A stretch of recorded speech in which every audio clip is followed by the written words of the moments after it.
Here is your latest African news. Africa-wide, Russia-Ukraine conflict, AU finally condemns racism at Ukraine border.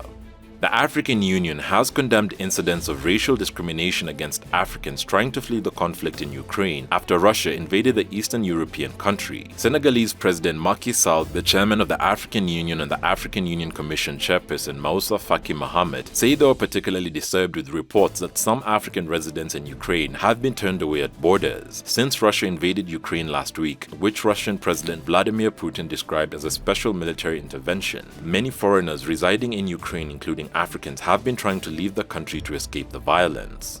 South Africa. Victory for West Coast fishing communities as court blocks seismic blasting.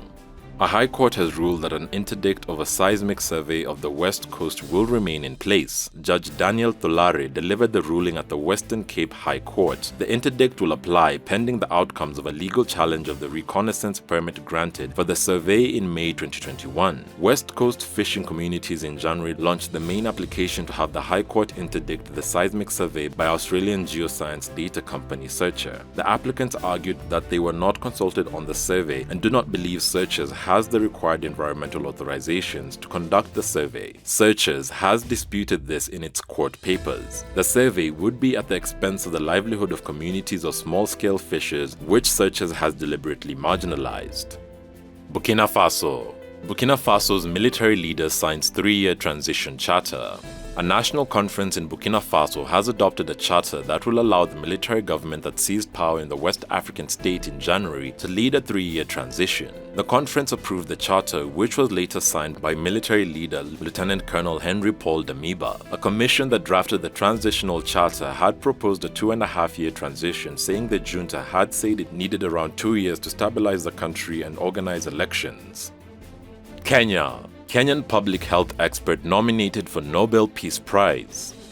The American Friends Service Committee AFSC and the Quaker Peace and Social Witness QPSW have nominated Dr. Miriam Wera from Kenya for the 2022 Nobel Peace Prize. The group said in a statement that the nomination aimed to draw attention to Dr. Wera's tireless work since the 1970s in promoting trust between governments, health authorities, and the citizenry through cultural sensitive programs. Ethiopia. Ethiopia to repatriate 100,000 people detained in Saudi.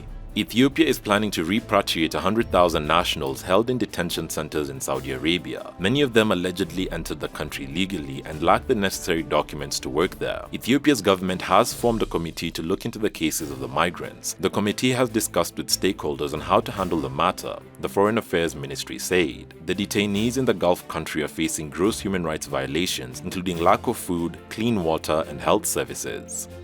Democratic Republic of Congo. Chinese firm stripped of control of Congo cobalt mine.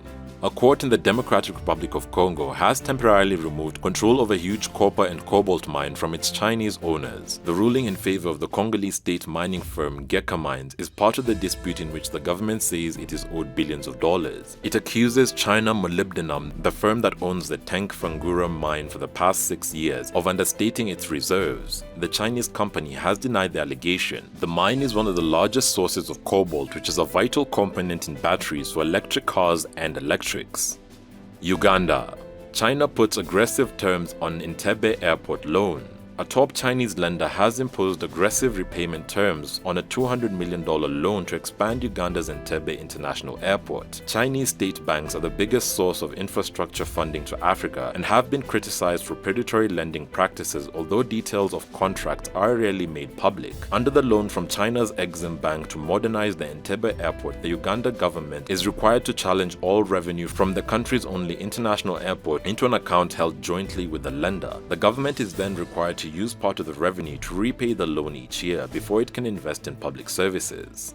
Thanks for watching. Please subscribe, follow, share and like our video. It's the best way of supporting us. Great news, you can now pre-order our children's book Maua and the Gardens of Plenty, a book that teaches children the power of great ideas. This book is the best way to start exposing your children to African stories told by Africans. Find the purchase link in the description below.